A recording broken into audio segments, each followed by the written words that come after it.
as I'm getting older now, my own physical capacities, I mentioned my knees, in everyday life, I will avoid certain things that I would never have avoided 10 years ago, 20 years ago. Hi, welcome to the Judy Torel Show, where I explore topics intended to optimize every body 50, 60, 70, and above.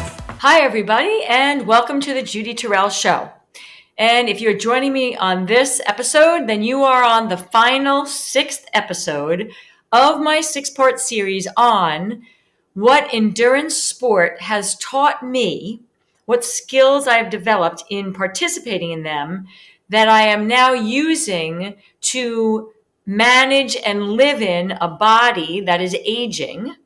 And what are those skills that I am using from endurance sport as I am aging that I can expose my clients and my podcast audience to, who are also living in aging bodies that would also benefit from the insights that I have taken and the skills that I have refined from participating in endurance sport for several decades. And what sparked this idea for this series for me is that I am literally 12 hours back from my most recent ultra endurance activity. I rode my bicycle from Albany, New York, all the way to Buffalo, New York. And that's a total of 380 miles. And whenever you do something where, it's beyond your normal capacity, and it takes time and consistency to do, it's not something you can just do in like a moment. It is my experience that it brings up your own operating system as you're participating in it, because it's so long that your motivation waxes and wanes, your fatigue and energy waxes and wanes, your motivation, drive to participate and to do whatever it is that you set waxes and wanes, your own physical capacity waxes and wanes, because the event is such a long challenge that that's how life works. Nothing stays static. And, we kind of expand and contract ongoingly. And that's what you learn and what you witness and what you observe, how you react to that, waxing and waning when you set your mind to something. And you get to see your operating system. You get to see how you serve yourself. You get to see patterns of how you get in your own way. Because if nothing else, you have all this time to be observing that. So the mental skill that really stands out to me and why I've made it the 6th one in the series is how important it is, especially as we're aging, to set goals for ourselves that make us expand, that make us reach a little outside of our comfort zone enough so that you're not sure 100% that you can achieve it, but it's not so far out of your reach that it's certain, it is almost guaranteed that you'll fail. Like that's too much to stretch. I've been an endurance athlete for most of my adult life. And the last time I did a long-term bike trek like this was about 25 years ago. And so when I set my eyes on this feat, it was something that I knew I'd have to reach for, and it wasn't 100% guaranteed I'd be able to do it. I have 2 arthritic knees at 59 years old, and, to ride 380 miles on a bicycle is going to challenge that. So I wasn't, 100% sure I'd be able to do that, but I knew it wasn't going to be impossible either. That would be, again, too much of a stretch. Having now completed it, the feeling of, pushing boundaries out is really powerful, is really satisfying and fulfilling.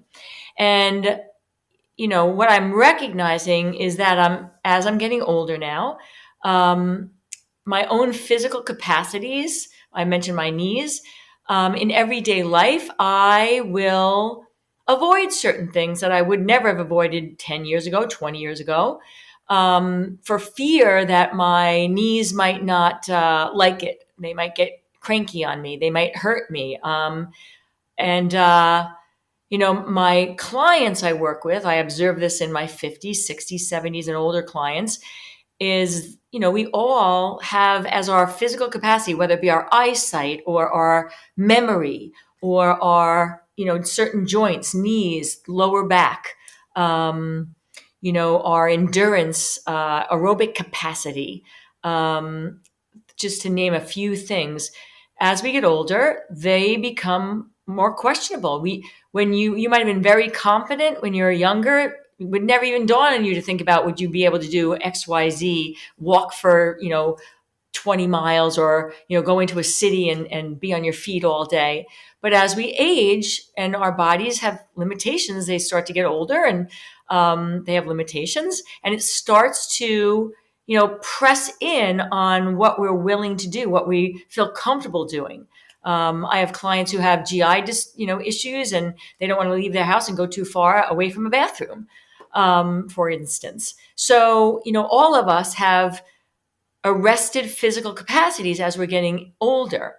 So what I'm highlighting here is that regardless of whether or not you'd be able to go out and ride a bike across the state of New York, that might be completely out of your reach. But if you're somebody who, is limited in their walking capacity, but you set a goal for yourself of, participating in a cancer walkathon, and you are going to commit to 5 miles, and that makes you, expand out what you're currently able to, what you know that you can do. You think you can do that, but you're not quite sure. Then that is what you want to make sure that you're including in your, regular behaviors. It doesn't have to be every day, obviously, but it is very important, and I recognize this in myself, to set, goals that make you expand and stretch yourself, pushing the boundaries out a little more, because everyday life as we're aging is pushing in on us. It's making our boundaries, we get more and more, bound into ourselves. And if you're not doing something that's countering that, your world can get really small relatively quickly as you're aging, when you have many more years yet to go. And that would be tragic, because we are living longer lives now than any other time in human history. And I'm sure that you, like I, want to, see the very last day of your life living in the most expanded, aged body that you can, the most non-limited, the most, I call it range of freedom of movement, your ability to do things. You keep pushing the boundaries out as life is pushing them in on you. It might be something as simple as a lot of my clients in 50s plus, they really want to lose weight. They've put on weight during the last couple of decades of their lives. They have grandchildren now. They want to be more mobile and run around with them and do things that, as their grandchildren are getting older, that involve physical activity. They want to lose weight, and if you've got 100 pounds to lose, maybe you want to set your goal on 20, because 20 seems like something that, it would stretch you to have to achieve, but it's not so far out of your range that when you think about it, you think it's impossible right from the beginning of starting it. Setting physical goals like I just did and achieved, it not only does that help press, the boundaries back out of being pushed in on you by aging, but there's a sense of self-mastery. There's a sense of achievement. There's a sense of striving for excellence that really is priceless in our human existence. And I think it's so important as we age that we are mindful of agreeing to participate in things that push our boundaries out, so that we are living our fullest lives in our 50s, in our 60s, 70s, 80s. Some of us are going to live to 90. Some of us are going to live over centurions. And so if you're in your 50s and 60s, you can see how important it is, almost like a 401k. You can't start investing and pushing the boundaries back out when you're 75. I mean, you can, but you're not going to make as much headway as you will if you're really starting to think about this when you're in your 50s and 60s. So My last mental skill for what ultimate endurance sport has taught me and has helped me to hone and refine and become, proficient at is expansion of your physical capacities, keeping some sort of a practice, adding rituals into your annual cycle, monthly cycles, every 5 years, something where you're really pushing the boundaries back out from our aging process pulling in on us.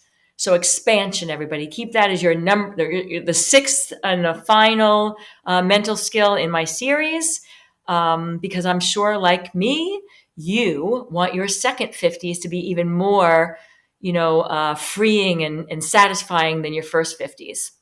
So as always, I appreciate your viewership. I love the feedback.